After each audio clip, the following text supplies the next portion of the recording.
우리 주일은 박수 안 치기로 했지만 박수 막 치고 싶죠? 크게 한번 치겠습니다.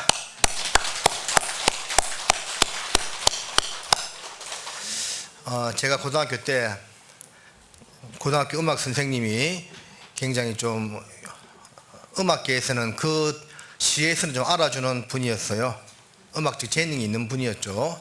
그래서 이제 합창을 하는데 제가 무슨 마음에서였는지 저 혼자 좀 같이 노래는 부르는데 좀 크게 막 혼자서 마음대로 불렀던 적이 있었어요.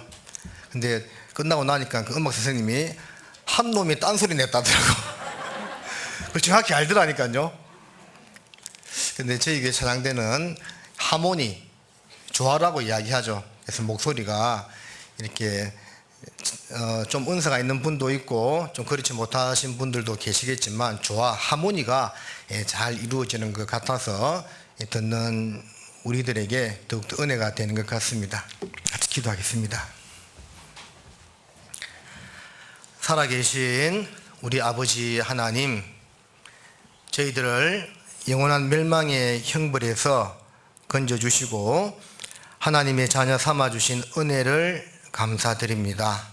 몸된 교회 안에 귀한 지체와 일꾼으로 삼아주시고 영육간에 필요한 양식으로 먹이시고 인도하심을 감사드립니다.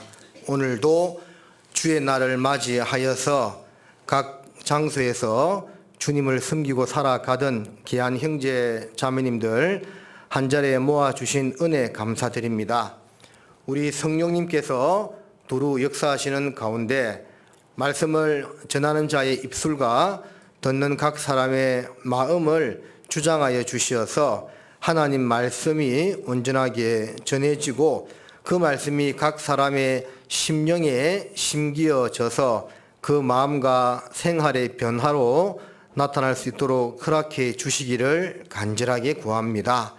여러 가지 사정과 형편으로 함께하지 못하신 분들 있다면 어디에 있든지 보살펴 주시고 세상 제약 가운데 빠지지 않도록 지켜주시며 다음 모임에는 꼭 함께할 수 있도록 인도하여 주시옵소서. 멀리 해외에서 수고하시는 선교사님들과 그 동력자들 위에 함께하여 주십시오. 특별히 저희 교회와 선교 후원을 맺고 있는 페루 트루히오 교회 윤홍조 선교사님, 네팔 포카라 교회 김성배 선교사님과 그 가족들 동력자들 위해 함께 하시는 가운데 머남은 이국 땅에서의 선교 사역을 잘 감당할 수 있도록 도와주시옵소서. 고개 숙여 함께 기도하는 사랑하는 주의 지체들에게 말씀의 은혜를 주시고 또 삶의 지혜와 능력 허락해 주시기를 바랍니다. 말씀의 시종을 전능하신 주님께만 부탁드립니다. 우리를 사랑하시는 예수님의 이름으로 기도드립니다. 아멘. 시편 128편 찾으시겠습니다.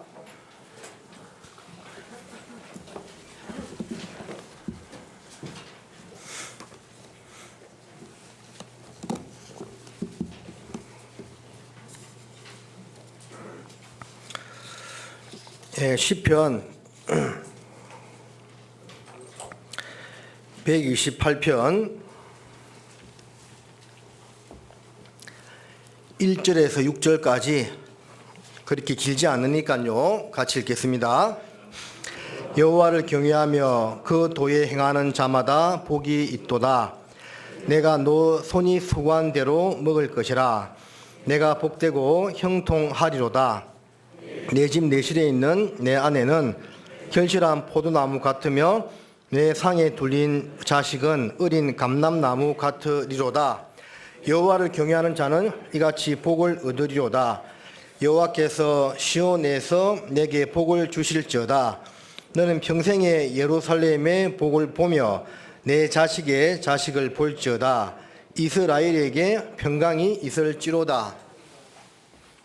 안녕하세요. 잘 지내셨죠? 오늘 5월 1일, 5월의 첫 주입니다. 그래서 가정의 달이라고 이야기하는데요. 날씨가 많이 더웠는데 갑자기 요 며칠 사이에 다시 좀 선선해진 것 같기도 하지요. 그래도 5월은 가정의 달이고 정말 함께 즐겁게 또 가정을 생각하면서 지낼 수 있는 귀한 시간이라고 생각을 해요.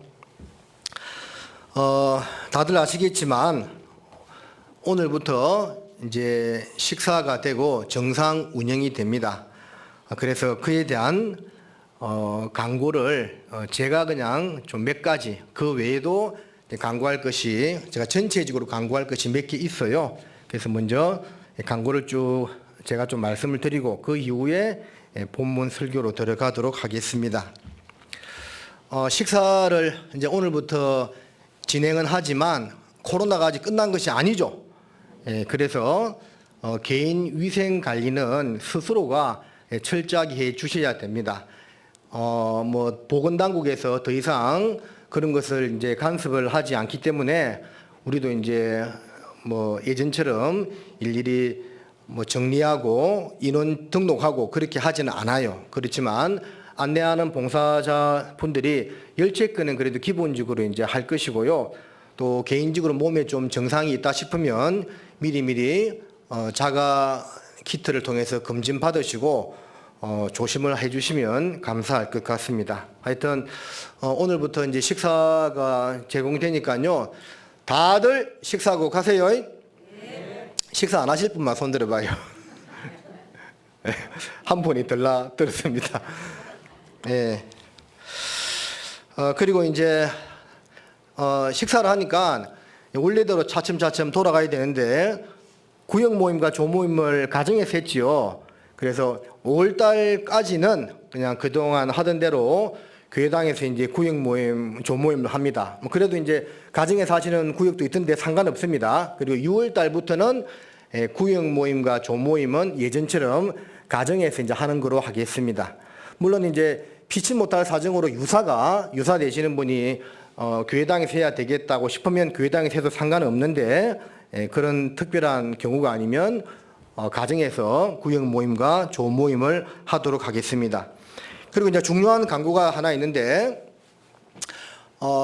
이제부터는 식사를 하고 정상 모임으로 들어가니까 해별 모임을 하도록 하는데요. 그 해별 모임을 한 달에 한 번 하는 것이 아니고 매주 하도록 합니다. 매주. 그래서 설교가 보통 뭐 12시 반, 좀 빨리 마칠 때도 있고 늦게 마칠 때도 있지만요. 식사를 하고 나면 뭐 1시 정도 되면 다 끝납니다. 그래서 그 이후에 그냥 알아서 이제 교제하시고 볼일 보다가 집에 가시고 또 찬양대, 기타 교회학교 봉사 부서별 교제를 들어가는데요. 그런 좀 빈 시간을 좀 이제 그렇게 보내지 않고 좀 알뜰하게 보내기 위해서 해별 모임을 하는데 시간은 매주 하는 겁니다. 매주 1시 20분부터 2시까지 해별 모임을 합니다. 그러니까 40분 시간을 정해 주었지만 실제 이제 교제하다 보면 한 30분 정도 교제를 하게 될 겁니다. 그래서 그 해별 모임을 오늘은 이제 식사하는 첫날이니까 갑자기 하기는 그렇고요. 오늘은 하지 않고 다음 주부터 해별 모임을 매주 그렇게 하도록 하겠습니다. 자, 그것을 이제 하는 취지에 대해서 좀 설명을 드리면 해별 연합을 도모하기 위해서입니다. 우리 교회 이제 식구들을 볼 때 여러분 수요일 날 이만큼 나와요, 안 나와요? 수요일은 보니까 현재 주일 날 나오는 식구들의 절반 정도거나 조금 더 나오는 것 같아요. 그러니까 이제 좀 그 시간 말로 주일 성도들도 우리 교회에 적지 않게 많다는 거죠. 그러니까 이제 밥만 먹고 또는 밥도 안 먹고 그냥 설교만 듣고 집에 가버립니다. 식사를 해도. 그러니까 이제 그런 분들이 주일만 나오고 수요일 날 참석하지 못하고 또 구역 모임, 조모임도 안 노는 분들도 꽤 됩니다. 그런데 이 해별 모임을 하다 보면 그런 분들이 자연스럽게 해별 모임에 참석하면서 나머지 모임에 인도될 수 있는, 함께 할 수 있는 그런 계기가 되는 겁니다.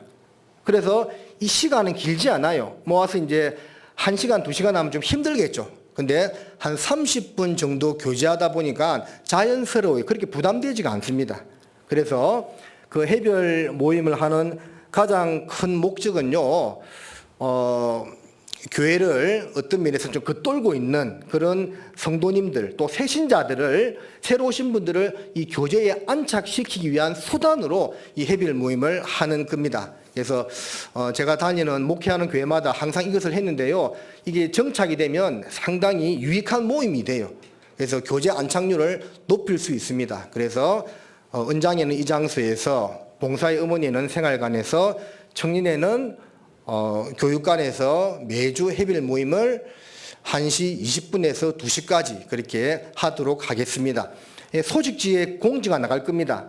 안 하는 날도 가끔씩 있어요. 어떤 날이냐면 대집회 마치는 날. 대집회 마치는 날은 좀 해별 모임 하기가 어수선해요. 그래서 대집회 마치는 날, 그리고 바자회 하는 날. 우리가 이제 전체 공지를 아직 못했지만 다다음 주가 어머니의 주간 바자회를 합니다. 그래서 바자회 하는 날 같은 경우는 해별 모임이 좀 쉽지 않으니까 그런 날을 하지 않고 나머지 주는 매주 해별 모임을 하니까 모든 성도님들이요, 이제는 식사만 하고 또는 밥 안 먹고 집에 갈 생각 하지 마시고 식사도 하고 차도 한 잔 마시면서 3, 3, 5 교제 나누고, 그리고 한 3, 40분 정도 진행되는 해별 모임까지 참석하고 그 이후에 차량 공사가 이루어지는 겁니다.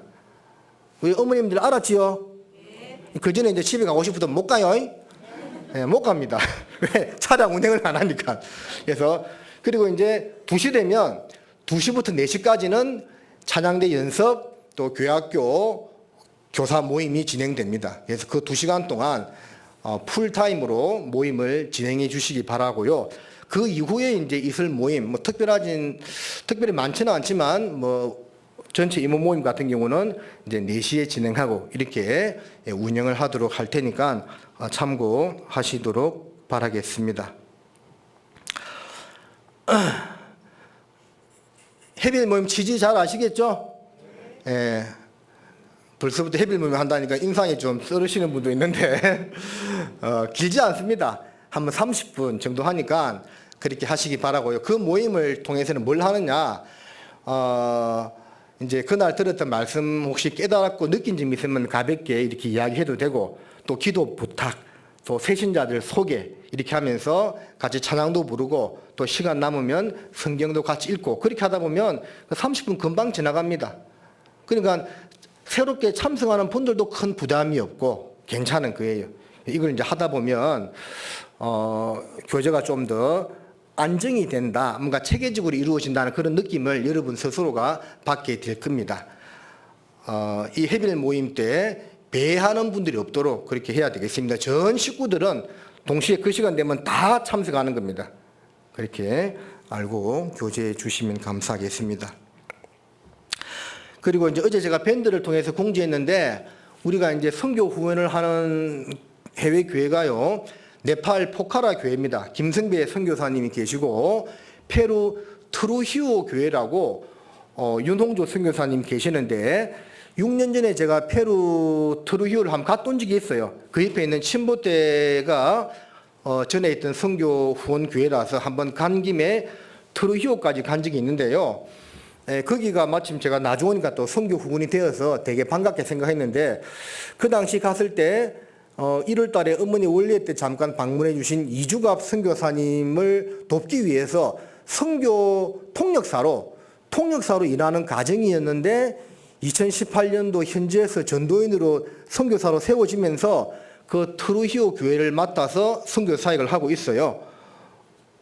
그리고 이제 지금 몇 년이 흘렀는데 이번 주에 통화가 한번 됐습니다. 되어가지고 식구들 이제 관심 가지고 기도해 주라는 의미에서 페루 그 밴드가 있지만 트루히오 교회 밴드를 따로 만들었어요. 거기 이제 어제도 몇십 명 가입해 주셨는데, 많은 식구들 SNS를 사용하시는 분들은 다 가입해 주셔가지고 트루히오 교회 선교 사정도 듣고 함께 기도하고 관심 가지는 그런 시간이 되었으면 합니다. 페루는요, 한번 갔다 오보니까 나라 땅은 우리보다 한 서너 배 되는데 인구는 조금 작아요. 한 4천만 명 되는데 리마가 수도고 이 트루히오가 페루의 세 번째 도시인가 그래요. 인구가 100만 명이나 돼요. 100만 명이나 되는데 실제 이제 모이는 인원은 성인들 한 3, 40명 정도 모이고 있는데 선교가 좀 더 활발하게 되면 많이 구원받을 거라는 생각이 듭니다. 그리고 선교 계획도 이제 코로나가 완화되어 가지고 지금부터 나가는 교회들이 있는데 저희들은 올해 네팔 포카라 선교를 10월 중에 한번 잡아 놓았고 페루 트루히오 선교는 내년 봄에 거기 부활절 맞추어서 이제 이렇게 집회를 많이 하기 때문에 내년 3월 말에서 4월 초 사이에 선교 계획을 잡고 있습니다. 그래서 기도해 주시고 또 그때 갈 수 있어야 되겠죠. 많은 인원을 가지 못하지만 혹시 마음에 뜻이 있는 분들은 지금부터 기도해 주시면 감사하겠습니다. 그리고 마지막으로 제가 좀 돈 이야기를 좀 해야 될 것 같습니다. 이 설교 시간에 물질 이야기 하기가 별로 좀 그러긴 한데 11조 생활은 잘 해야 됩니다. 11조는 율법도 아니고 이미 아브라함이 율법 오기 430년 전에 멜기세덱에게 자기 10분의 1을 드렸죠. 또 야곱도 하나님과의 서원 과정에서 내 소득의 11조를 드리겠습니다. 이미 했죠. 율법 오기 이미 그 전에 있던 거고 예수님께서도 이것도 행하고 저것도 버리지 말아야 하는 그 말씀에서 분명히 11조에 대한 언급을 하고 있기 때문에 그 생활은 잘 하셔야만 되겠습니다. 자, 그 말씀 드리려고 하는 것보다는 우리 이제 학예수양의 계획이 올해 잡혔습니다. 7차에 걸쳐서 잡혔고 저희 교회는 1차로서 7월 15일에서 18일까지 그렇게 금토 일월 잡혀 있어요. 1차로 좀 빠르긴 하지만 1차로 갔다 오는 것도 상당히 좋습니다. 해마다 그랬죠. 1차로 잡혔는데 작년 이제 전도인 수련회 가 보니까 총회에서 그 우리 갈릴리 수양관 가는 입구에 대산 수양관이라고 있습니다. 일반 교회에서 운영하는 대산 수양관이라고 있는데 당연히 뭐 우리가 워낙 활발하다 보니까 그 수양관은 별로 사용을 하지 않은 것 같아요. 그래서 작년에 총회에서 그 수양관을 저희들이 매입했습니다. 왜냐하면 학예 수양회 때 이제 옛날에는 그냥 지하 주차장에서 매트 깔고 다 잤잖아요. 기억나지요? 예, 그런 세월을 오래 보냈습니다. 근데 요즘은요, 시대가 바뀌어서 그런 데서 자라면 사람들이 싫어해. 당장 우리부터가 싫죠. 좋아요. 그러니까 잠자리를 계속 제공하고 교제 공간을 넓히려고 하다 보니까 부득이하게 그 대산 수양관을 싼 가격에 총회 차원에서 매입을 하게 되었습니다. 그래서 이런 것을 하는 이유는 더 많은 사람들에게 활발하게 복음을 전하기 위한 그 전도 목적이라는 것을 우리가 반드시 기억을 해야 돼요. 그거 외에는 없습니다. 그리고 아카데미 할 때 제가 잠깐 말씀을 드렸는데 빌 게이츠가 이 코로나19 못지않은 더 강력한 이 변이가 나타날 거라는 그런 경고를 했잖아요. 근데 그럴 가능성이 충분히 있습니다. 지금 당장 오진 않겠지만 앞으로 또 코로나19보다 더 강력한 신종 질병이 생겨날 수가 있는 거예요. 그리고 그렇게 생겨난다 하더라도 성경적으로 문제될 것은 전혀 없어요. 왜? 처처에 기근과 지진과 온역이 있을 거라고 했기 때문에. 그래서 그런 이제 시대가 올 수가 있는데 지금 잠깐 있잖아요. 하나님이 우리에게 자유롭게 복음을 전할 수 있는 시간과 기회를 허락해 주신 것이 아닐까라는 생각을 해봅니다. 그래서 그런 이제 총회 차원에서 대산 수양관을 매입하게 된 것도 더 많은 사람들에게 복음을 효과적으로 전하기 위한 목적임을 우리 분명히 알아야 하겠습니다. 그리고 우리가 학예수양회에 집중해야 되는 이유는요, 성령님의 역사가 가장 크게 일어나죠. 각 지교에서 말씀을 들을 때도 성령께서 역사를 하시고 또 정말 간절히 원하는 분들은 혼자서 말씀을 들어도 구원받는 경우도 있습니다. 근데 보편적으로는 함께 모인 자리에서 성령님께서 더 크게 역사하시는 겁니다. 전도 집회를 볼 때도요, 대전도 집회, 또 교회에서 하는 집회, 그리고 가장 큰 역사가 일어나는 것은 우리가 잘 알다시피 여름 하계 수양회에서의 공주 수양관, 갈릴리 수양관에서 그런 역사가 일어납니다. 저도 개인적으로 수양회 때 구원을 받았고요. 성령님께서 가장 크게 역사하는 장소가 바로 거기라고 생각합니다. 왜? 전국에 있는 성도들이 다 모여서 힘을 합치기 때문에 우리의 연합된 모습을 보고 하나님이 성령의 역사로 더 많은 사람들이 구원을 받게 하는 겁니다. 여러분 그런 이야기 들었어요? 우리 가운데 드물지만 무당이나 박수들이 구원받는 경우도 있죠. 제가 그분을 통해서 직접 듣지는 않았고 한 달이 걸려서 들었는데 어떤 무당이 구원을 받았는데 하기 수양회 때 왔대요. 근데 그 이 목사님이 복음을 전하는 그날 보니까 막 그 수양관 건물 창틀에요 막 귀신들이 막 떼거지로 붙어 있더래요. 나 그 이야기 듣고 소름 끼치더라니까요. 그게 자기 눈에 보인대요. 귀신들이 그 수양관 창문에요 막 더덕더덕 붙어 있더래요. 일반인들 눈에는 안 보이지만 신내림 받은 사람들 눈에는 그게 보이나 봐요. 그러니까 이 보통 장소가 아니다고 그러면서 결국 그분이 구원받았거든요. 그러니까 여러분들 하계 수양회 때 많은 사람들이 구원받으니까 이 마귀도 가장 발악을 하는 겁니다. 거기서. 근데 우리는 또 거기서 성령님의 역사가 크게 일어나기 때문에 힘을 합할 수밖에 없는 거고 그런 차원에서 그 대산 수양관을 이제 매입하게 되었는데 전국 교회에서 이제 조금씩 이제 분담해서 그 수양관 이제 금액을 이제 내기로 했습니다.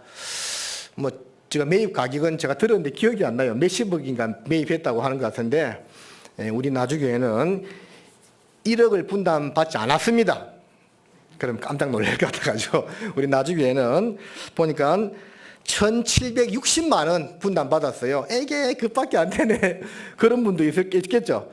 근데 이제 십시일반으로 그 수양관 분담금 1,760만 원을 함께 내었으면 좋겠습니다.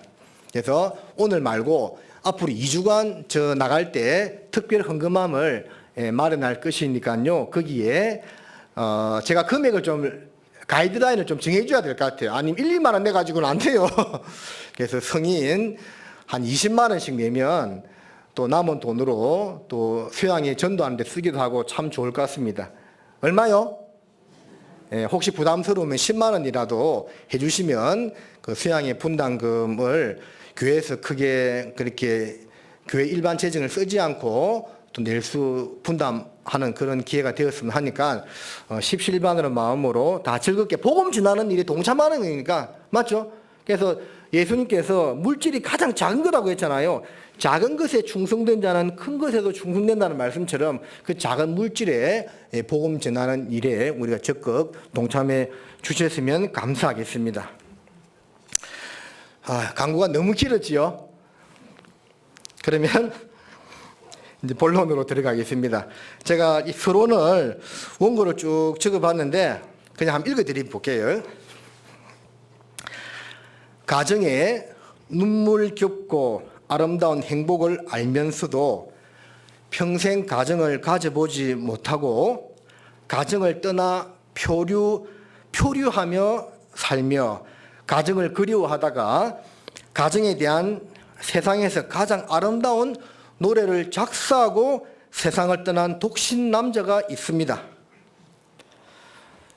배우요 극작가였던 그는 고향인 미국 뉴욕을 떠나 영국을 주 무대로 유럽에서 20년 이상을 활동한 후에 아프리카에서 세상을 떠났습니다.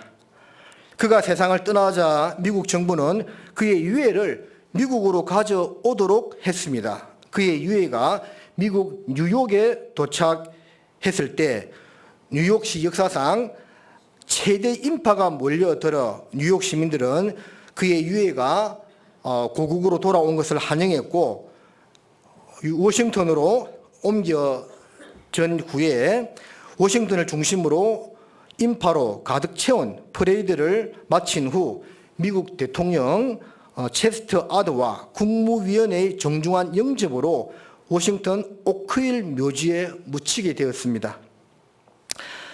존 하워드 페인이라는 사람의 이야기입니다. 그의 공로는 오직 하나, 그가 미국인들에게 가정의 가치를 깨우친 노래의 가사를 남겼다는 사실 때문이었습니다. 그러니까 이 사람이 한 것은 미국인들에게 가정이 얼마나 소중한가를 깨우쳐주는 그런 노래를 하나 작사한 것밖에 없어요.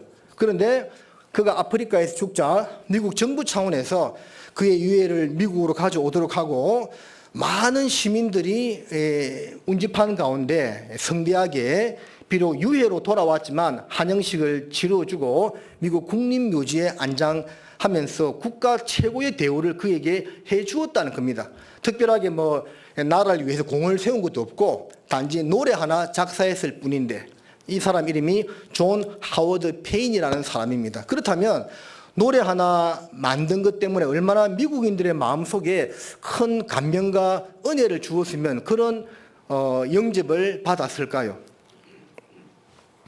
자, 그가 남긴 노래는 이렇게 됩니다.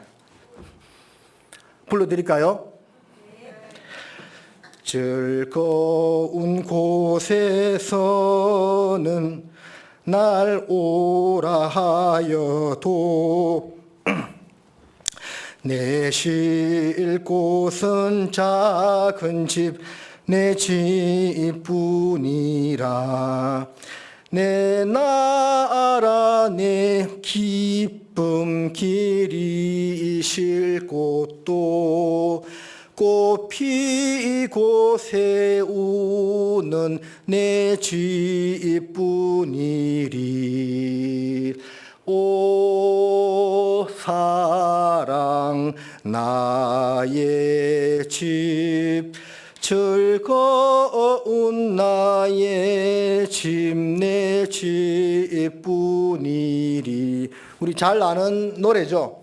이 노래 하나 작사한 것 때문에 그렇게 미국에서 영웅 대접을 받았습니다. 왜냐하면 많은 미국인들에게 가정이 얼마나 소중한지를 깨우쳐준 장본인이기 때문에 그래요. 그래서 이 노래에 담긴 에피소드가 참 많아요. 1863년에는 남북전쟁 때 남과 북이 나누어져 정말 치열하게 싸우고 있을 때 한 병사가 이 전쟁 중에 이 노래를 불렀대요.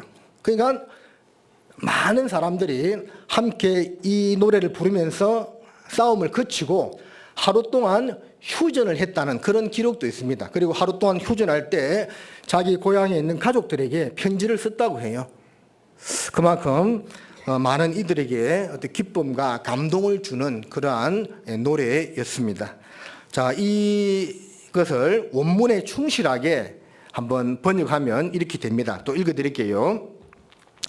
이 세상이 여러 즐거움과 화려한 궁전 같은 곳을 다닐지라도 비록 초라하지만 내 집 같은 곳은 없다네. 하늘로부터 오는 아름다움이 우리를 거룩하게 하는 그곳, 온 세상 다 배하여 찾아다녀도 정말 내 집 같은 곳은 없다네.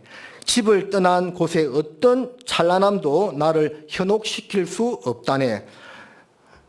오, 그 사랑스러운 초가 오두막을 내게 주시게나 내 부름 따라 새들은 다시 유쾌히 노래하는 그것들을 내게 주오.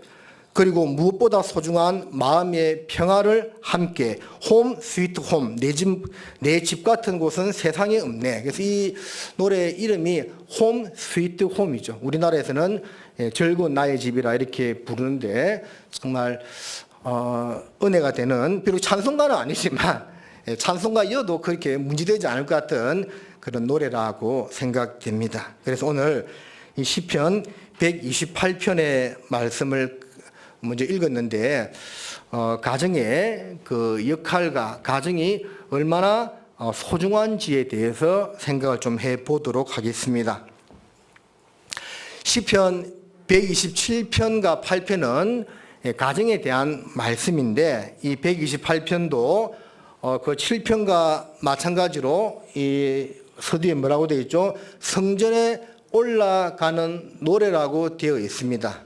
이스라엘 백성들이 특히 성인 남자들이 1년 3번 예루살렘 성전으로 올라갔어요. 그때가 어떤 때였죠? 무교절, 오순절, 초막절, 새해 즐길 때 일주일간 성전에 올라가서 지냈는데, 특별히 이 시편이 기록될 당시는 성인 남자들뿐만 아니라 온 가족이 다 함께 손을 잡고 성전에 올라갔다고 합니다. 그리고 성전에 올라가면서 하나님께서 우리를 택해 주시고 우리 가정을 세워 주시고 우리 가정에 필요한 모든 은혜를 채워 주심에 대한 기쁨과 감사함으로 불렀던 노래라고 읽혀지고 전해지고 있습니다.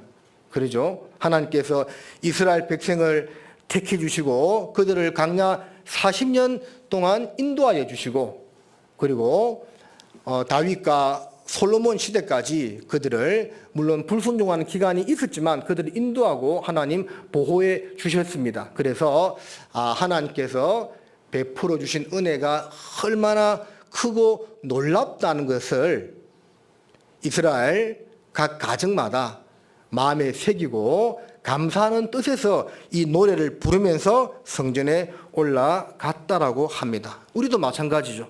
우리도 구원받고 나서 결국은 뭡니까? 선한 양심이 들어와서 하나님을 향하여 찾아가는 것이라고 했죠. 구원받은 그날부터 시작해서 천국에 들어가는 날까지 우리가 하나님을 향하여 나아가는 겁니다. 사도행전 3장에 성전 미문에 앉았던 안진뱅이가 베드로가 고쳐주니까, 물론 하나님의 능력을 힘입어서 고쳐준 것이죠. 고침받았을 때 일어나서 어떻게 했습니까? 걷고 뛰면서 하나님을 찬양하면서 어디로 갔다고 되어 있죠? 성전을 향해서 나아갔다고 되어 있습니다. 성전, 하나님 계신 곳을 향해서 처음에는 걸었죠. 왜? 신앙이 약하니까 걷는 거예요.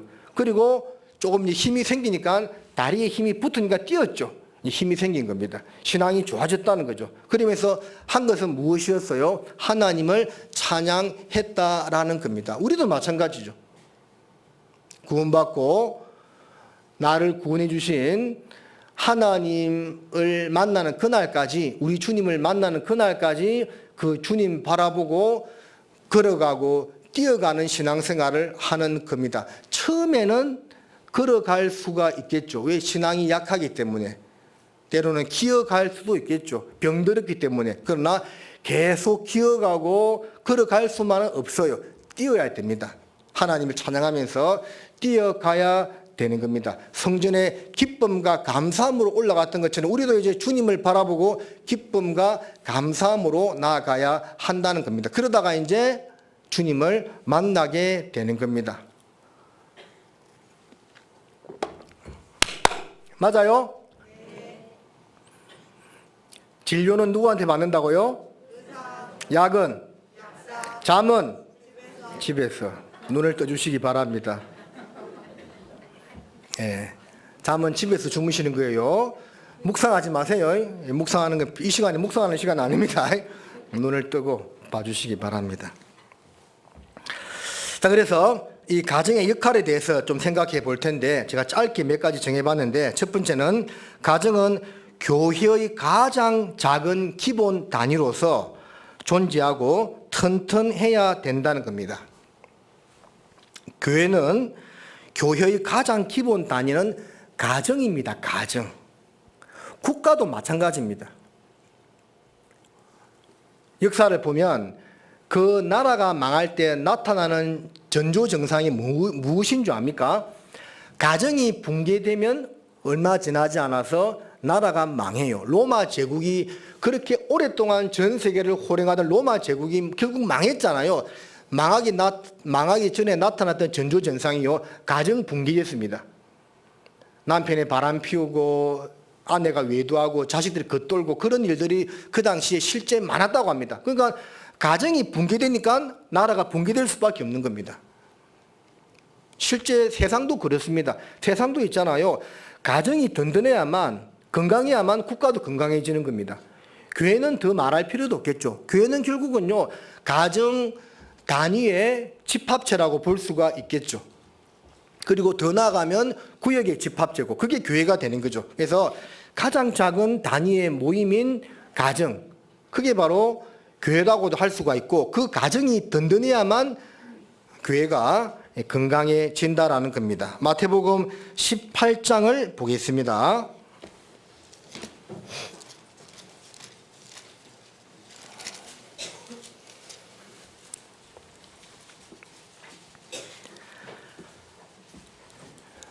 마태복음 18장 20절에 보면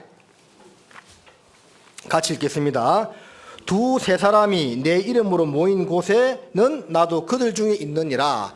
하나님께서 분명히 선을 딱 그어놨죠. 두세 사람이 내 이름으로 모인 곳, 그들 중에 주님이 함께하고, 그러니까 이게 이제 교회가 무엇인지를 알려주는 많은 성경 구절 중에 하나라고 볼 수가 있습니다. 적어도 교회는요, 주님을 위해서 살고자 마음먹은 구원받은 성도들 두 사람 이상은 모여야만 교회가 된다는 것이요. 혼자서는 교회가 될 수 없습니다. 자, 혼자서는 가정이 될 수도 없어요. 자, 이게 이제 먼저 제가 오늘 이 설교를 드리면서 양해의 말씀을 구할 것이 있는데요. 지금 혼자 사는 어르신들이 많잖아요. 자, 그분들 오해 없으시기 바랍니다. 예전에 가정을 이루었잖아요. 가정을 이루고 지금 이제 혼자 되셨기 때문에 뭐 혼자 살면 가정 아니냐, 그런 오해 없으시기 바랍니다. 알았지요? 자, 예전에 다 가정을 이루었기 때문에 어쨌든 이 교회든 가정이든 혼자서는 될 수가 없습니다. 적어도 두세 사람 이상 모여야만 그 가정도 이루고 교회도 이룰 수 있다라는 겁니다.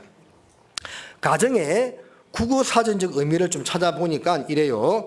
한 가족이 생활하는 집 또는 가까운 혈연 관계에 있는 사람들의 생활 공동체.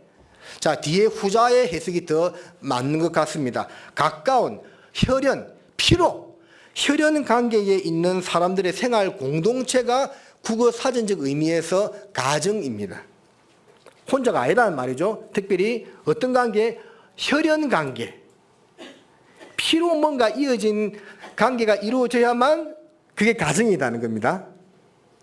부부가 연합하여 한 가정이 되고 피로 맺어진 거죠. 그때부터 그 자식들도 부모의 피를 이어받았잖아요. 핏줄을 이어받았죠. 이 가정이 되는 겁니다. 그게 혈연 관계로 이루어져 있다는 그게 중요한 것 같아요.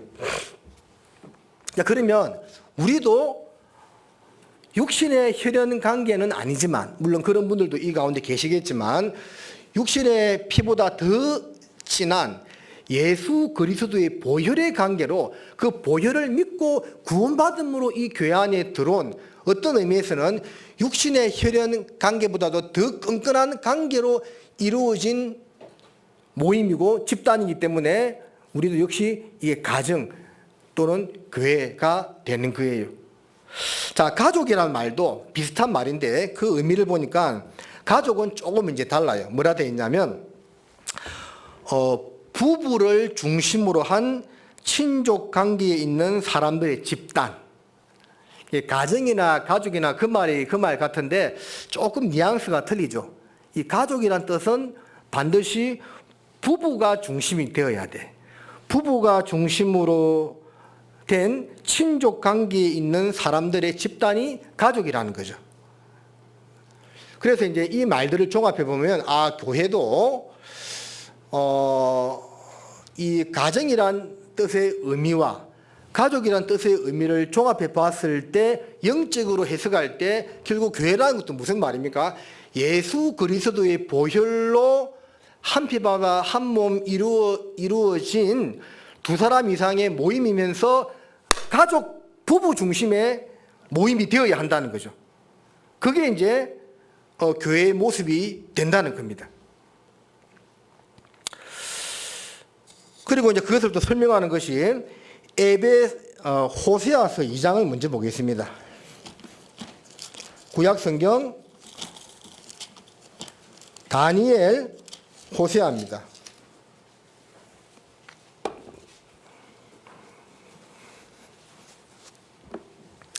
호세아 2장 19절을 보면 이런 말씀이 있습니다.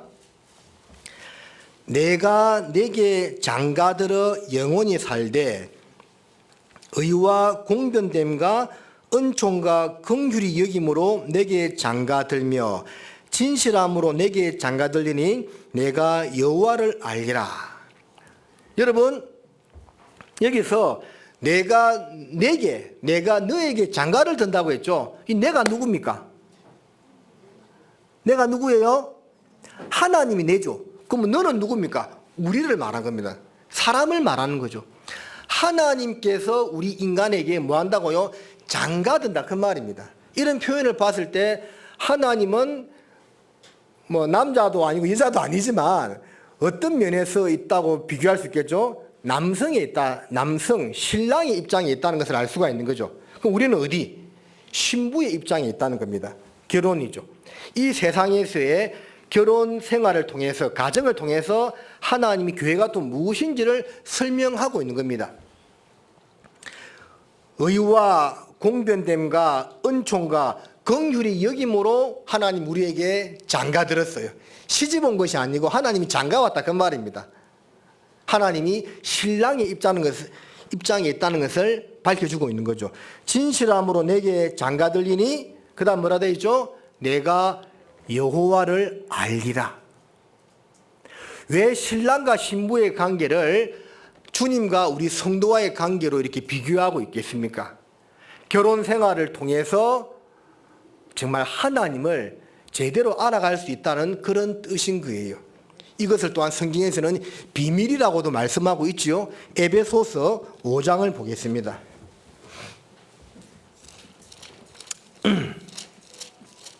에베소서 5장 31절입니다.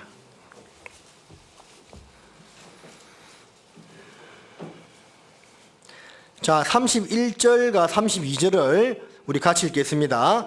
이러므로 사람이 부모를 떠나 그 아내와 합하여 그 둘이 한 육체가 될지니 이 비밀이 크도다. 내가 그리스도와 교회에 대하여 말하노라.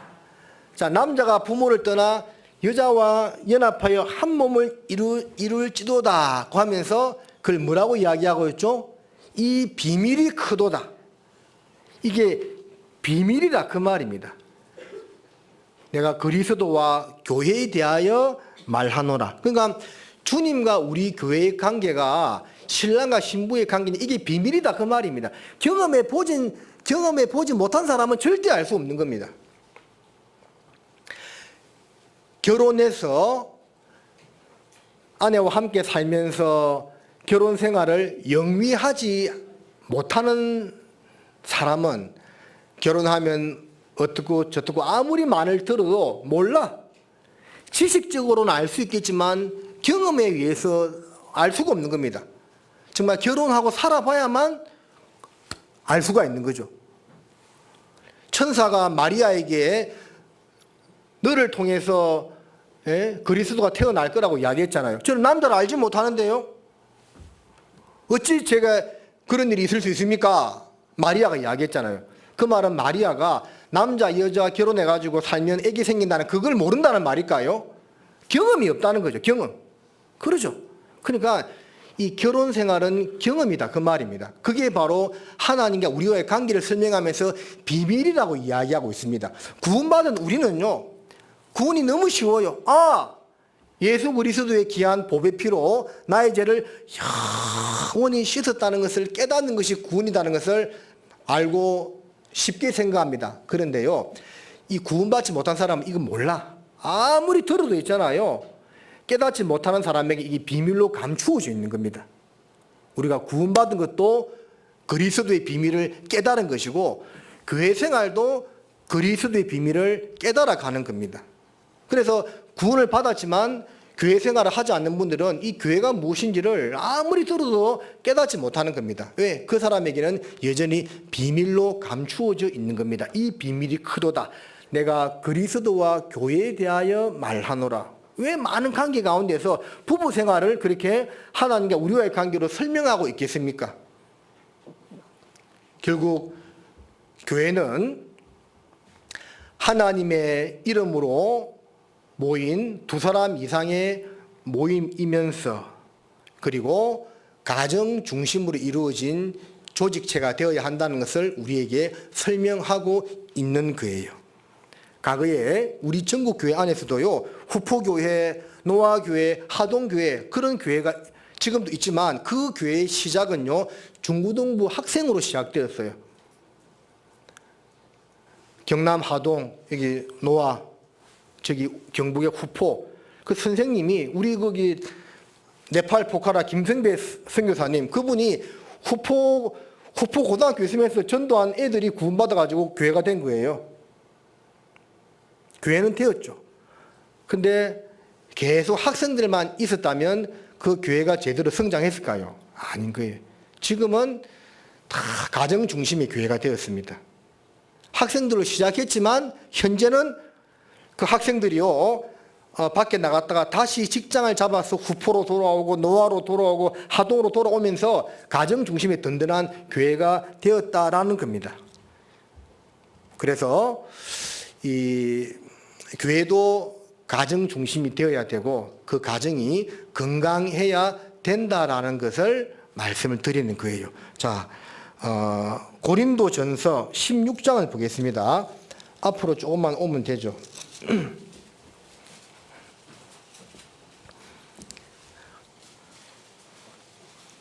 16장 15절에 보면 형제들아 서대 바나의 집은 곧 아가야의 첫 열매요 또 성도 섬기기로 작정한 줄을 너희가 아는지라 내가 너희를 권하노니. 초대교회는 다 가정교회로 시작했지요. 누구 집이라고요? 서대 바나의 집 아가야, 지금 그리스 북부 지역을 그리스의 남부 지역을 말합니다. 참고로 말씀드리면 지금의 유럽의 그리스 북부 지역을 마케도니아라 부르고 남부 지역을 아가야라고 부르는데 그 그리스 남부 지역 아가야의 첫 열매가 바로 이 서대 바나고 그 집에서 교회가 시작이 되었고 그 가정이 성도를 섬기기로 작정한 가정이 되었다는 것 우리가 많이 들어서 알고 있어요. 그리고 19절에도 보면 아시아의 교회들이 너희에게 무난하고 아굴라와 브리스가와 및 그 집에 있는 교회가 주 안에서 너희에게 간절히 무난하고 따라하십니다. 그 집에 있는 교회. 자, 가정교회라는 거죠. 초창기 교회는 다 가정교회였습니다. 우리 모임도 마찬가지였죠. 우리 모임도 처음에 가정에서 시작되었어요. 제가 있던 그 구원받았던 창원교회도요, 강주의 이상민 목사님하고 그게 항내야 집사님이라고 있어요. 근데 두 분 다 전라도 분들이에요. 그 목사님, 집사님 두 가정을 개방하면서 거기서 모임이 이루어지면서 점점 커지면서 창원교회가 생겨나게 되었거든요. 다 가정교회로 시작했다니까요. 그러니까 그 가정이 건강하고 또 희생적이어야만 교회가 되고 교회가 성장할 수 있다는 거죠. 지금 우리가 가정교회로 모이지 않고 이런 건물 교회당에서 함께 모이지만 그래도 돌아가면 각각 가정으로 나누어지죠.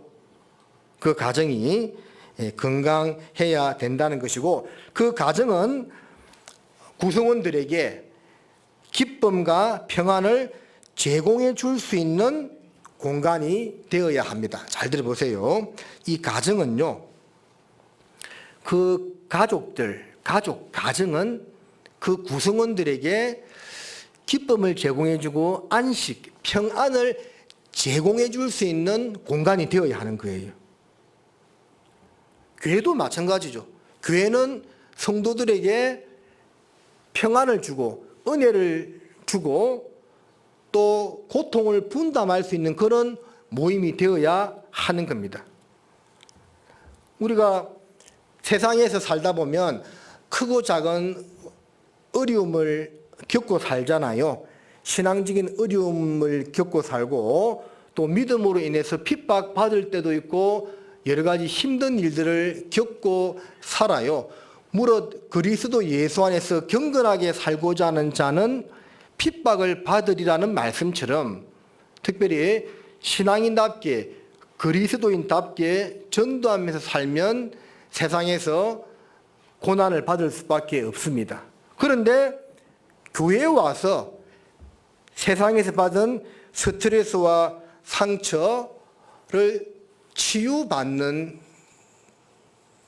다는 거죠. 이 교회에 와가지고. 가정도 마찬가지입니다. 세상 가운데서 받은 상처라든지 스트레스를 해소할 수 있는 장소가 가정이라는 겁니다. 그 가정의 역할이 바로 그러한 곳이 되어야 한다는 겁니다. 왜? 하나님께서 그 가정을 통해서, 교회를 통해서, 먼저 교회죠. 교회를 통해서 모든 좋은 것을 공급해 주신다고 말씀하시기 때문에 그러지요. 에베소서 3장 10절에 보면 하나님이 교회를 통하여 각종 정사와 권세들에게 좋은 것을 준다고 되어 있고, 또 야고보서 1장을 한번 찾아보겠습니다.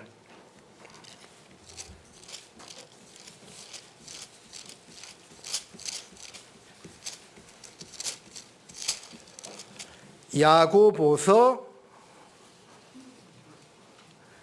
1장입니다. 1장 17절 말씀 보겠습니다. 각양 좋은 은사와 온전한 선물이 다 위로부터 빛들의 아버지께로서 내려오나니 그는 변함도 없으시고 해전하는 그림자도 없으시니라. 각양 좋은 은사와 온전한 선물이, 신앙 안에서 모든 좋은 것은요, 하늘의 빛들의 아버지로부터 내려오는데, 하나님으로부터 내려오는데 어디를 통해서 내려온다 되어 있습니까? 에베소서에 보면 교회를 통해서, 그리스도를 통해서 우리에게 공급된다고 되어 있습니다. 그러니까 큰 교회가 이 교회고 작은 교회가 가정이라고 생각했을 때 그 교회와 가정을 통해서 하나님 그런 좋은 선물들을 막 내려주신다는 겁니다. 그러니까 그 속에 들어가면 상처를 치유받는 장소가 된다는 거죠. 실제 예전에 어떤 모 교회 중고등부에 대한 사례를 제가 교사 교육할 때 예전에 전도인 되기도 전이었죠. 그때 들은 기억이 납니다. 그 교회 중고등부가요, 굉장히 교사들 중심으로 해서 참 아이들을 잘 돌봤대요. 특별히 토요 교제를요, 말씀도 같이 보지만 함께 부대끼고 야외도 나가고 서로 어려운 사정도 들어주고 그렇게 하면서 정말 야외 중고등부 교제를 잘 했대요.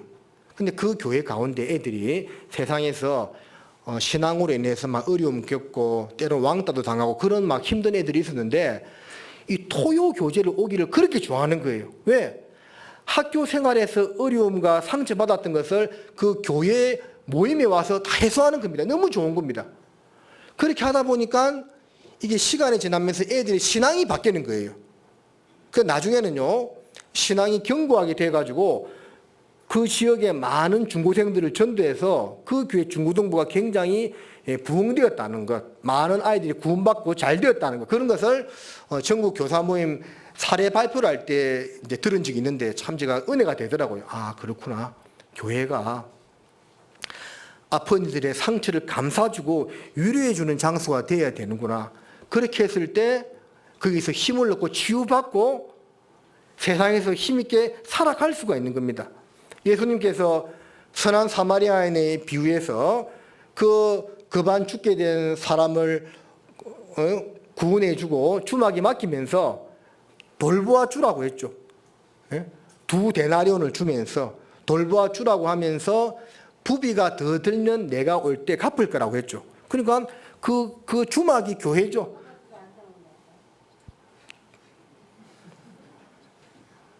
졸지 말라고 그러니까요.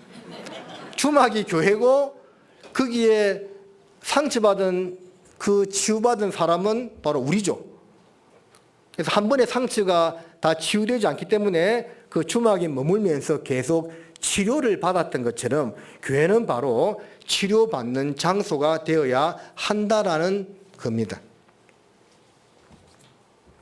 그것을 위해서 우리가 서로 좀 노력해야 되겠습니다. 그리고 가정도 마찬가지겠죠. 자, 생각해 봐요. 뼈 빠지게 일하고 돌아온 남편에게 아내가 또 집안일 시키면 스트레스 받겠어요, 안 받겠어요? 물론 이 말은 형제님들이 집안일 돕지 말라는 말은 아닌데 한번 잘 새겨보세요. 우리 형제님들이 밖에서 정말 직장생활 힘들게 한다 생각해요. 저는 직장생활 한 3년밖에 못하고 바로 전도인 돼가지고 오래 하진 않았지만 이 직장생활이 쉽지 않아요. 스트레스 많이 받습니다. 처자식들 먹여 살린다고 정말 눈치 보고 일할 때도 많을 거예요. 그렇게 힘들게 직장생활 하는데 집에 와서 또 스트레스 받아. 얼른 와서 설거지하라고. 음식물 쓰레기 버리고 오라고 해서 하면 이제 열받죠, 이제. 물론 집안일 도와주지 말라는 말은 아닌데 한번 잘 생각해 보라는 겁니다. 학교에서 종일 공부만 하고 돌아온 자녀들에게 집에 와서 부모님이 또 공부 안 하냐고, 너 공부 안 하고 뭐 하냐고 또 다그치면 그 아이가 어디서 힘을 얻겠습니까? 물론 공부하라는 말을 해야 되기는 되겠죠. 근데 한편으로 생각해 보면 종일 학교에서 공부하고 온 애들에게 또 공부 안 하냐고 막 들들 볶으면 애가 어떻게 되겠어요? 집안에서 종일 가사 돌보고 교회 봉사하고 온 자매한테 형제가 돌아와서 집안 꼬라지가 와 이런다고 해서 하면 좋겠어요? 안 좋겠죠? 그러니까 이게 우리가 가정에서 가정이든 교회든 뭔가 어떤 말입니까? 좀 치료받고 힘을 얻을 수 있는 공간을 만들려면 한 사람에게 일방적인 강요를 해서는 안 된다는 거예요. 서로 노력하지 않으면 안 되는 거예요. 가정에서 아내는 남편을 도우려고 하고 남편은 아내를 사랑하고 이런 모습이 되어야 되는 겁니다. 어떤 집 두 가정이 이웃에서 살았대요. 한 가정은 시부모님을 모시고 사는 대가족이고 한 가정은요 아내하고 남편만 있는 그런 신혼부부 가정이었어요. 그런데 이 신혼부부 가정은 날이면 날마다 부부싸움 하는 겁니다. 시끄러운 거예요. 그런데 시부모님을 모시고 사는 그 대가족은요 항상 웃음꽃이 넘치는 겁니다. 도무지 이해가 안 돼. 요새 며느리들이 시절만 들어도 경기를 일으키려고 하는데 도무지 저기는 시부모님을 모시고 살아도 저렇게 화목하니 도대체 왜 그럴까 궁금한 겁니다. 신혼부부 가정이. 그래서 이제 한날은 과일 한 상자 들고 와서 그 집에 가서 이제 물었답니다. 도대체 우리는 둘이 살아도 이렇게 들들 볶고 맨날 싸우는데 우리 선생님 댁은 이렇게 돼가지고 살아서 왜 그렇게 화목하고 웃음꽃이 넘칩니까? 물었더니 그 집의 가장이 말하기를 우리 그쪽 부부는 둘 다 훌륭하시고 잘난 부부라서 그렇고 우리는 바보들만 살아서 그렇다는 겁니다. 그 왜요? 하니까 사실 오늘 내가 출근하다가 거실에 있는 물병을 엎질러서 막 물이 바닥에 막 고였는데 내가 그걸 보고 너무 미안해가지고 여보 내가 실수로 이 바닥에 물을 엎질러서 미안해요 하니까 그 아내가 말하기를 아닙니다. 제가 전작 치워야 되는데 못 치워서 죄송해요. 또 시어머니가 한 번 더 그들읍니다. 아이고 나이든 내가 새벽에 봤는데 그걸 치워야 되는데 안 치워서 내 잘못이네. 그러니까 다 있잖아요. 어떤 사건이 생겼을 때 다 자기 잘못이라는 겁니다. 다 바보 같다는 거죠. 남편은 그 부주의하게 물컵 엎질러 내 잘못이고 아내는 그것을 미리 내가 치우지 못한 내 잘못이고 시어머니는 내가 새벽에 일어났을 때 봤는데 그걸 내가 못 치운 내 잘못이고 다 자기 잘못이라니까 이 대가족은요 싸울 일이 없는 거예요.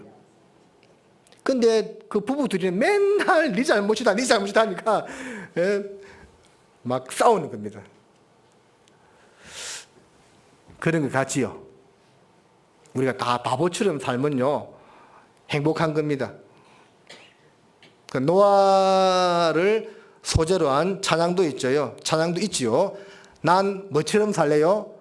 바보처럼 살래요. 자, 바보처럼 살라고 해서 뭐 세상에서는 맨날 뭐 당하고 살라는 그 말은 아니에요. 아니지만 그냥 자기 자신을 겸손히 낮추고 살면 화목해질 수 있다라는 겁니다. 그래서 가정은 세상에서 쌓인 스트레스를 해소해주고 평안을 제공할 수 있는 공간이 되어야 되는데 그런 가정을 하나님이 복 주시는 겁니다.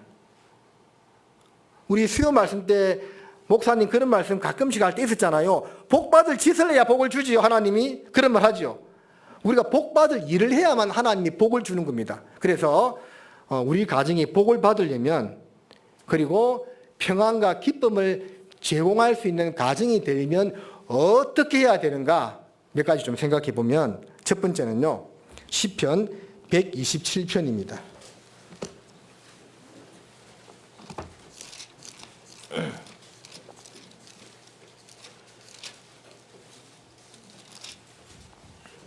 (1절입니다) 같이 읽겠습니다. 여호와께서 집을 세우지 아니하시면 세우는 자의 수고가 헛되며 여호와께서 성을 지키지 아니하시면 파수꾼의 경성함이 허사로다. 첫 번째는요. 주님이 이 가정의 이 집의 주인임을 반드시 인정해야 됩니다. 이 말씀에 여호와께서 집을 세우지 아니하시면 사람이 아무리 노력하고 아무리 예를 쓰도요 하나님이 허물어 버리면 허물어 버리는 겁니다. 하나님이 세우지 아니하면요 가정이고 교회고 세울 수 없는 겁니다. 그 모든 시편 62편 6절에 내가 한두 번 하나님께서 하신 말씀을 들었나니 모든 권능은 주께 속했다는 말씀처럼요 세우고 낮추고 높이고 하는 모든 권능은 하나님께 있다는 것을 먼저 인정해야 돼요. 우리 가정을 세우시는 분도 하나님이다. 여러분 하나님이요 밑 빠진 독에 구멍 내버리면 아무리 벌어도 상관없으면 다 새어나갑니다. 알고 있어요? 네? 부부가 직업 전선에 뛰어들어서 아무리 뼈 빠지게 고생해서 돈 벌어도요 하나님이 그 집에 아이 갑자기 병들게 해봐요 병원비로 다 나가버린다니까. 하나님이 구멍 내버리면요 아무리 세상에서 돈 많이 벌어도 소용없어요. 그러나 하나님이 함께 하시고 세우시면요 형제 혼자 돈 벌어도 잘 먹고 잘 삽니다. 그러니까 하나님을 주인으로 인정하는 자세가 교회건 가정이건 개인이건 반드시 되어야 한다는 겁니다. 따라 하십니다. 주님이 나의 주인이다. 자, 이것을 인정하고 살아가는 교회 또는 가정이 복받고 그런 가정이 기쁨과 평안을 제공할 수 있다라는 겁니다. 그러니까 주님을 주인으로 인정하니까 혹시나 힘든 일이 생겨도 내가 해결하는 것이 아니고 주님이 해결해 주실 것을 믿으니까 기쁜 거예요. 그리고 두 번째는요. 에베소서 6장을 잠깐 보겠습니다.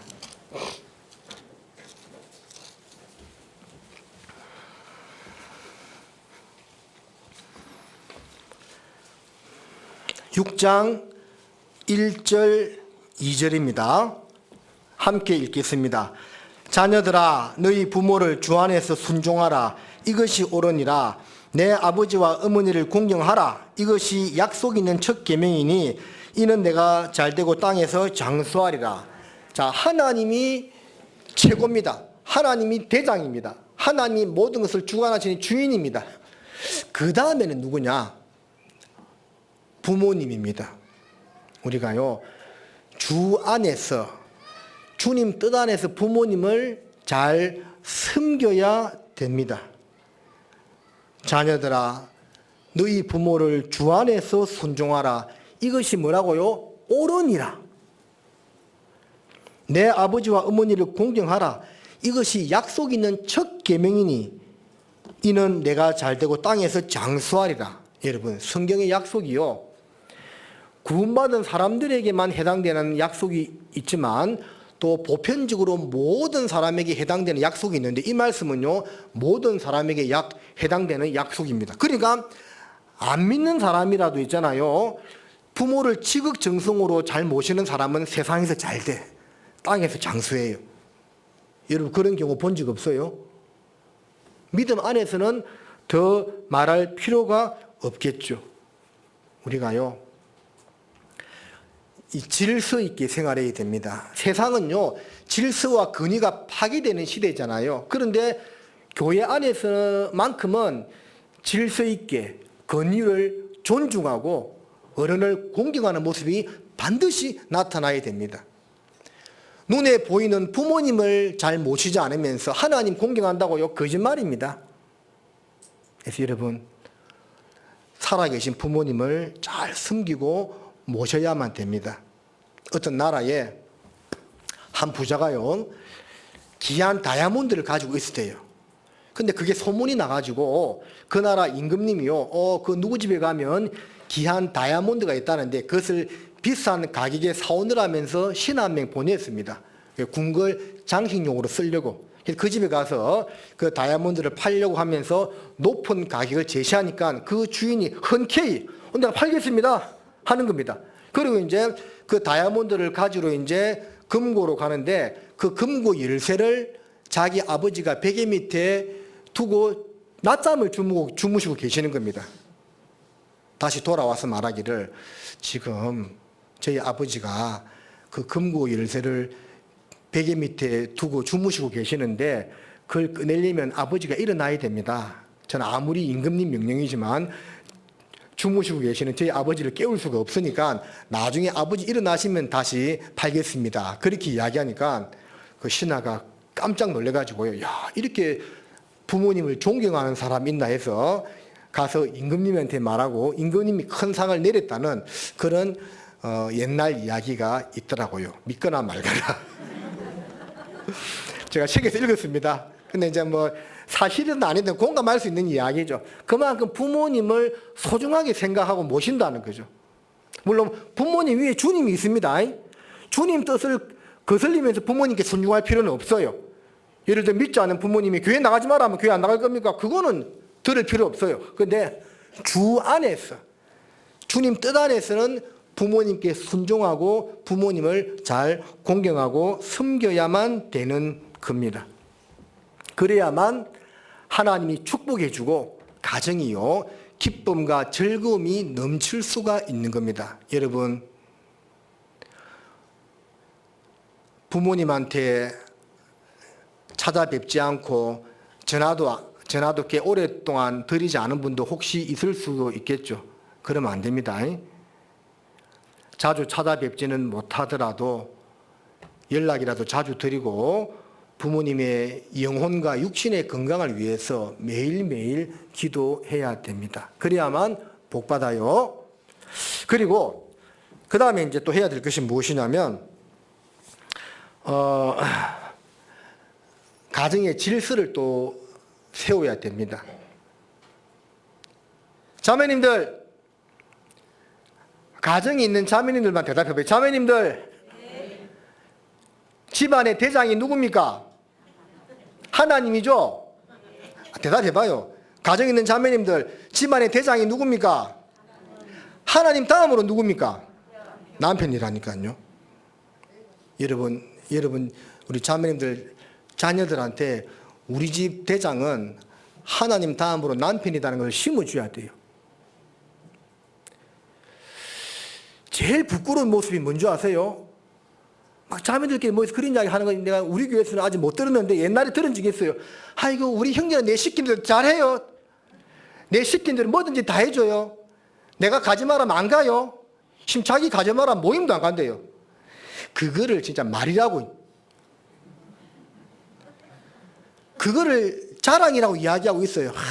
정말 부끄러운 줄 알아야 돼요. 부끄러운지. 남편을 가정에서 주님 다음으로 섬겨야 됩니다. 자녀들에도 교육시켜야 돼요. 무슨 남편이 자기 말 다 듣는 것을 자랑으로 이야기하는 분이 난 이해가 안 돼 도대체. 남편의 권위를 존중하지 않고 자기 마음대로 하면 그게 좋은 것 같죠? 하나님 절대 복 안 줍니다, 여러분들. 중고등부 자녀들한테 물어보면 압니다. 학생, 집에서 대장이 누구요? 우리 엄마인데요. 우리 아빠 꼼짝도 못해요. 그거를 자랑이라고 이야기해요. 그게 부끄러운 줄 알아야 돼. 가정에 있는 자매님들, 주동네 맞네. 남편을 잘 섬겨야 됩니다. 절대 남편 머리 위에 올라서서 대장 노릇 하려고 하지 마세요. 하나님 절대 복 안 줍니다. 그래서 질서. 왜 이 세상이 혼란합니까? 지금 질서가 파괴되거든. 근위가 상실되거든. 다 막 끌어내리려고 하고, 그런 시대잖아요. 그러니까 세상이 어지러운 거예요. 하나님은 질서와 화평의 하나님이라고 했죠. 하나님, 그리스도, 남자, 여자, 질서를 세워놓았잖아요. 가정에서도 하나님, 남편, 아내, 아들, 딸. 물론 아들, 딸은 딸이 위에 또 순서가 좀 바뀔 수도 있겠지만 질서를 인정하고 살아야 된다는 겁니다. 에베소서 5장 보겠습니다. 20절에 범사에 우리 주 예수 그리스도의 이름으로 항상 아버지 하나님께 감사하며 21절 같이 읽겠습니다. 그리스도를 경외함으로 피차 복종하라. 자, 물론 질서가 먼저 세워져야 되지만 그 다음에 또 피차스로 복종을 해야 돼요. 또 남편이 내가 한번 대장이라고 내 시킨 대로 다 해! 하면 그럼 또 피곤하죠. 피차 복종하라. 서로 맞추어 주려고 노력하는 자세가 필요하다는 거지요. 서로 노력해야 되는 겁니다. 화목한 가정, 주님께 복받는 가정이 되기 위해서는 남편의 일방적인 희생만 강요해서도 안 되고 반대로 아내의 일방적인 희생만 강요해서도 안 되고 서로가 노력을 해야 한다는 거예요. 그렇게 하면 이제 복 받습니다. 복 받아요. 그리고 또 하나 더 말씀드리면 시편 30편을 보겠습니다.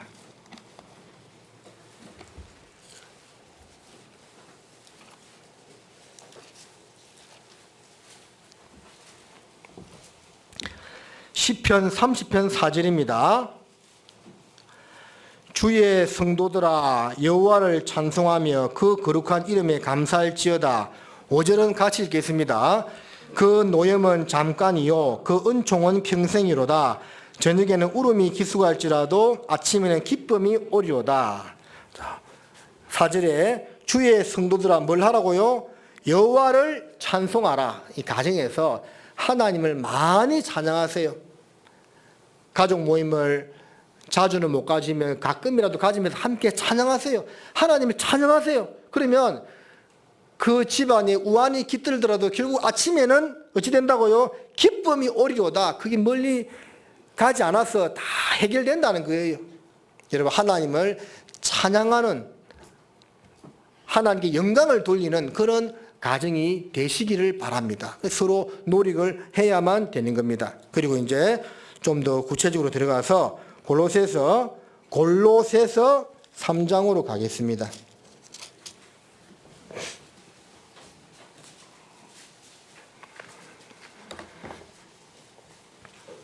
(3장) 18절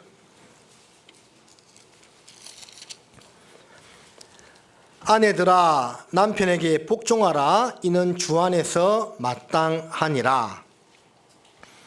남편들아 아내를 사랑하며 괴롭게 하지 말라. 자, 남편과 아내의 도리죠. 근데 이런 말씀 보면 항상 아내에게 먼저 이야기하고 있어요. 남편들아가 아니고 항상 아내들아 아내를 먼저 이야기하고 있어요. 왜 그럴까요? 에베소서에서 아내 먼저 이야기한다니까요. 그 이유가요, 하와가 먼저 범죄했기 때문에 그래요. 자매들 따지지 마세요. 하나님 그렇게 정했습니다. 그래서 먼저는 아내가 남편에게 복종하라. 왜 복종하라고 했겠습니까? 복종이 안 될 때도 있다는 거죠. 그래도 남편에게 복종해야 됩니다. 항상 이런 말씀의 단서는 주 안에서, 주님 뜻 안에서 남편에게 아내들은 복종해야만 됩니다. 그것이 특별한 것이 아니고요. 이는 주 안에서 뭐라고요? 마땅하니라. 대단한 것이 아니다는 겁니다. 당연한 거예요. 지금 세상에서는 이런 말 굉장히 세상 여인들은 듣기 싫어합니다. 뭘 남편 복종하냐고. 지금 어느 시대인데. 예? 지금은 페미니즘의 시대고 여성 상위 시대인데 여성 시대도 안 듣냐고. 이래서 하면 곤란합니다. 세상은 그럴지라도 교회는 남편에게 아내들이 복종해야 할 것을 말씀하고 있습니다. 하나님의 말씀이에요. 그 질서가 반드시 세워져야만 되는 거예요. 그리고 19절에 남편들아 아내를 사랑하며 괴롭게 하지 말라. 당연하죠. 남편들은 아내를 에베소서에 있는 말씀처럼 자기 몸처럼 아끼고 사랑을 해야 됩니다. 이런 말씀들을요, 자기에게 주는 말씀만 받아요. 막 형제가 자매에게 복종하라 되지 않았냐고, 왜 복종 안 하냐고, 그거 써먹지 마세요. 자매들에게 새기는 주는 말씀입니다. 또 아내는 남편에게 당신 왜 내 몸처럼 자기 몸처럼 나 사랑 안 하냐고 따지지 마세요. 그거는 남편에게 주시는 말씀입니다. 각자 자기에게 주는 말씀을 역으로 사용하지 마세요. 알았지요? 각자 자기에게 이렇게 자기 스스로에게 받아들이시면서 그대로 실천하려고 노력하시기를 바랍니다. 그리고 20절에 자녀들아 모든 일에 부모에게 순종하라. 이는 주 안에서 기쁘게 하는 것이니라. 우리 자녀들은 또 모든 일에 부모님에게 순종을 해야 됩니다. 그렇게 했을 때 하나님께 복받고 교회가 든든히 세워진다는 것을 성경은 말씀하고 있습니다. 그리고 조금 더 생각해 보면 가정은 성도들을 위한 개방된 공간이 되어야 됩니다. 사도행전 12장을 잠깐 보시겠습니다. 사도행전 12장 11절에 보면 이에 베드로가 정신이 나서 가로되 내가 이제야 참으로 주께서 그의 천사를 보내어 나를 헤롯의 손과 유대 백성의 모든 기대에서 벗어나게 하신 줄 알겠노라 하여 12절에 깨닫고 마가라 하는 요한의 어머니 마리아의 집에 가니 여러 사람이 모여 기도하더라.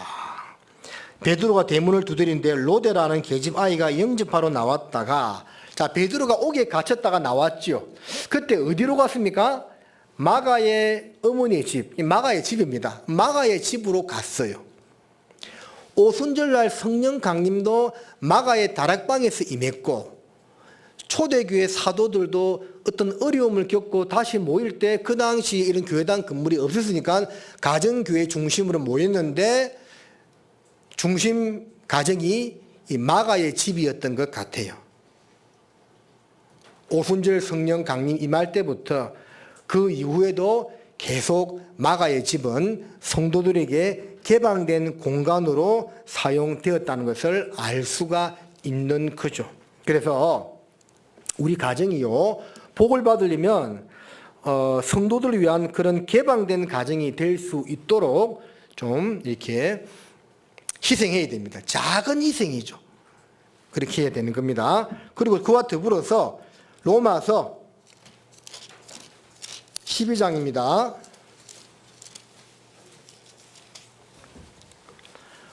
로마서 12장 13절 같이 읽겠습니다. 성도들의 쓸 것을 공급하며 손 대접하기를 힘쓰라. 이어서 바로 찾겠습니다. 히브리서 13장 같이 찾고 말씀드리겠습니다. 히브리서 13장 1절 2절입니다. 히브리서 13장 1, 2절 제가 읽어드리겠습니다. 형제 사랑하기를 계속하고 손님 대접하기를 잊지 말라. 이로써 부지 중에 천사들을 대접한 이들이 있었느니라. 자, 종합하면 손님 대접하기, 손 대접하기를 잊지 말고 힘쓰라고 되어 있죠. 우리 가정이요, 하나님께 쓰임받고 기쁨이 충만한 가정, 복받는 가정이 되면 개방할 뿐만 아니라 손님 대접, 손 대접하기를 힘을 써야 되는 겁니다. 이것은요, 내 형편이 좋고 안 좋고의 문제가 아닙니다. 어떤 분은요, 형편이 어려운데도 그렇게 가정 개방해서 자주 식구도 오라 하고 교제하는 그런 분들이 있습니다. 어떤 분은 좀 살만한데도 가정 개방을 잘 안 하는 분도 있어요. 이제는 코로나 시대가 일단은 단락되는 것 같고 가정 모임으로 상당히 전환될 텐데 여러분 어떻게 하실랍니까? 2년 동안 이제 교회당에서 모일 때는 뭐 좋았는데 이제 가정에 또 개방해야 돼. 청소해야 되고 돈도 써야 되고 흠이 그냥 건너뛰면 안 될까? 그러면 안 돼. 그죠? 그러면 안 되겠지요? 개방하고 손대접하기를 힘써야 됩니다. 예전에 창원에 있을 때요, 어떤 이제 부부가 까칠한 아이 때문에 구역 모임을 못 갔어요. 왜냐하면 애가 하도 부잡스러우니까 부모 통제가 안 돼요. 가끔씩 그런 모습이 있잖아요. 그게 막 구역 모임을 갔다 하면 애가 막 거기서 막 뛰어다니고 때리도 말 안 들어. 뛰어다니고 막 그 집에 있는 물건 어질러고 하니까 이게 뭐 너무 민폐를 끼치는 겁니다. 그래서 어떻게 하냐면 자매가 구역 모임 가고 형제는 차에서 애기 보고 막 그랬어요. 나중에 이제 그 사정을 알고 어떤 자매님 댁에서 구역 모임을 할 때 그럴 필요 없다고요. 오시라고. 괜찮습니다. 왔어. 근데 아니나 다를까 그 부잡스러운 애가요, 안방 침대에다가 오바이트를 해버렸네. 근데 주인 자매님이 괜찮다고. 애들 뭐 그럴 수도 있자면서 아무렇지도 않게 그걸 딱 따뜻하게 다 이해해주고 포용해 준 겁니다. 그 일을 계기로 해서 그 가정이 교제에 붙었어요. 그러니까 우리가 조금 더 수고하고 희생하지 아니하면요, 이게 식구들을 다 이렇게 안으로 모으기가 쉽지 않은 거예요. 누군가는 희생해야 돼요. 누군가는. 저도 어떤 일이 있었냐면 김포교에 있을 때 어떤 한 자매님 가정이 인천 영종도 그 하늘도시라고 하는데 글로 이제 이사를 가가지고 집 좋은 데 이사했더라고요. 신방을 갔어요. 그때 우리 막내 알죠? 우리 막내 그 시기 막내 우리 내 아들 막 셋째 아들 그때 이제 막 오줌을 막 스스로 못 가릴 때였어요. 근데 그게 이제 떼놓고 갈 수 없으니까 데려갔는데 갑자기 시가 급하다면서 화장실을 가면서 오줌을 싸고 가는 거예요. 와, 내가 얼마나 미안한지 진짜 이거 그 새 아파트에 오줌을 질질 싸고 가니까 어떻겠어요. 자매님이 부드러운 미소로 괜찮다 하더라고요. 그 다음 교회에서 볼 때마다 제가 고개를 못 들었습니다. 그 부분 볼 때마다. 근데 이제 그런 자세, 그런 마음가짐 참 좋잖아요. 그죠? 우리가 조금 가정을 개방하고 물질을 좀 쓰다 보면 수고스럽고 힘든 점은 없지 않아 있지만 그런 모습을 통해서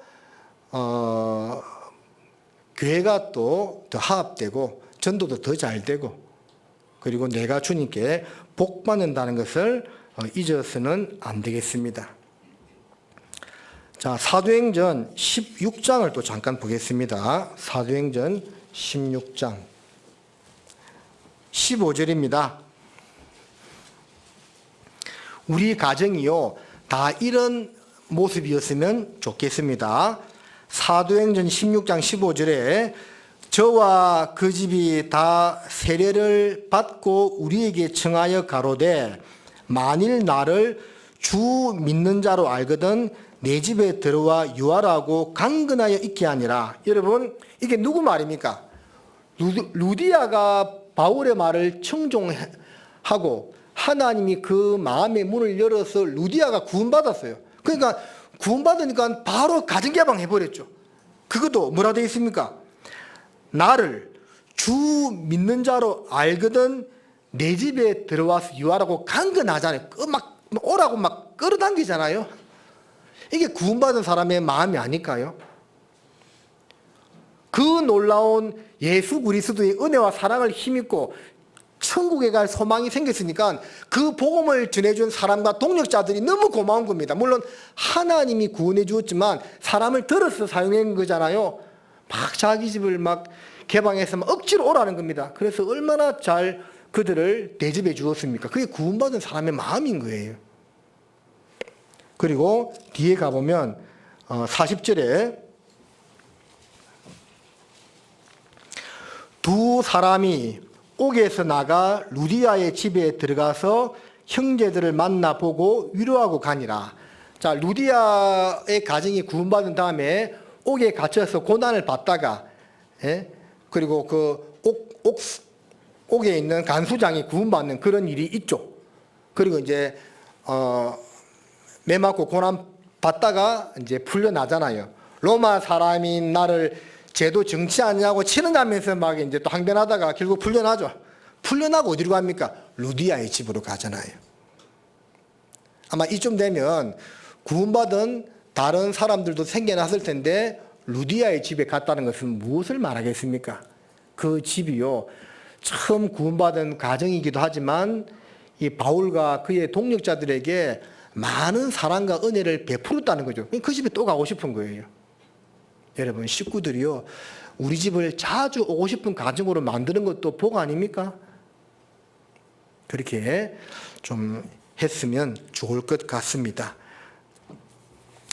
자, 마지막으로 이제 가정 생활을 하면서 주의할 점을 한 가지만 더 말씀을 드리면, 여러분, 가정은 주님의 명령에 복종하는 자세로 존재해야 됩니다. 교회가 가정 단위로 이루어져 있지만 결국 교회 소속이죠. 그러니까 우리가 군대로 따지면 소대장은 중대장 명령에 복종하고 중대장은 대대장 명령에 복종하는 것처럼 가정에서는 주님 명령 복종, 가장 명령에 복종하고 또 가정은 주님 명령 복종, 교회 명령에 복종해야 되는 겁니다. 따로 놀려고 해서는 안 되는 겁니다. 그건 또 질서의 관계가 잘 확립되어야 됩니다. 항상 교회 중심입니다. 그리고 이제 가정 안에서의 금기사항 제가 좀 말씀을 드리면, 여러분 이거 잘 들으세요. 부모님들. 절대 가정에서 자식들 없어도 해서는 안 되겠지만 있는 자리에서 함부로 교회 판단, 형제 자매들 판단하면 안 됩니다. 제가 자녀들 신앙 망치고 교제를 떠나게 하는 비결을 알려드릴게요. 자녀들 앞에서 계속 형제 자매들 비방해봐요. 다 듣는다니까요. 그럼 그 애들이요, 자녀들이 그 분들을 판단한다니까. 그리고 말씀이 안 들어와. 교회 떠나버리는 거예요. 자녀들 신앙을 망치고 싶으면 가정에서 교회 판단, 형제자매 판단 많이 하세요. 그 자녀들 신앙 망치는 지름길입니다. 그래서 정말 주의해야 될 것이요, 남말은 새가 듣고 반말은 치가 듣는다는 말 속담도 있는 것처럼요, 가정에서 함부로 있잖아요. 예? 아이들 듣는 데서 이르쿵 저르쿵 하는 거 정말 조심해야 됩니다. 아니, 그런 것이 없어야 돼. 그래야만 그 가정이 복받고 또 하나님께 쓰임 받는 겁니다. 여러분, 따라하십니다. 자녀들은 부모의 거울이다. 여러분, 자녀들은 부모의 거울입니다. 잊지 마세요. 그리고 가정은 이 세상에서의 빛과 소금의 역할을 잘 감당해야 하겠습니다. 자, 정리하겠습니다. 하나님께 쓰임받고 복을 받는 가정이 되려면 기쁨과 감사와 은혜가 넘치는 가정이 되어야만 합니다. 그래야만 교회가 전도가 잘 되고 또 빨리빨리 성장하는 겁니다. 그런 가정이 되려면 어떻게 해야 되느냐? 하나님을 주인으로 섬기고 부모님을 공경하고 가정 내 질서를 바로 세우고 서로 사랑으로 감싸주는 모습으로 살아가야 한다는 겁니다. 기도하시겠습니다. 살아계신 아버지 하나님, 오늘 가정의 달을 맞이하여 하나님께서 허락하신 그 가정의 중요성과 역할에 대해서 생각해 보았습니다. 저희 나주교회 안에 많은 형제 자매들 가정을 이루고 있습니다. 각 가정마다 하나님께서 영육간에 축복하여 주시고 또 주님 은혜 가운데 살아갈 수 있도록 도와주십시오. 5월달에 계획된 모든 일정 가운데서 함께해 주시고 특별히 계획된 오전 집회에 많은 분들 나와 말씀 듣고 구원받도록 도와주시옵소서. 남은 시간도 함께해 주시기를 바랍니다. 아울러 코로나가 아직 끝난 것이 아니기 때문에 우리 식구들 또 식사하고 기타 교제하면서 감염되지 않도록 지켜주시옵소서. 우리를 사랑하시는 예수님의 이름으로 기도드립니다. 아멘.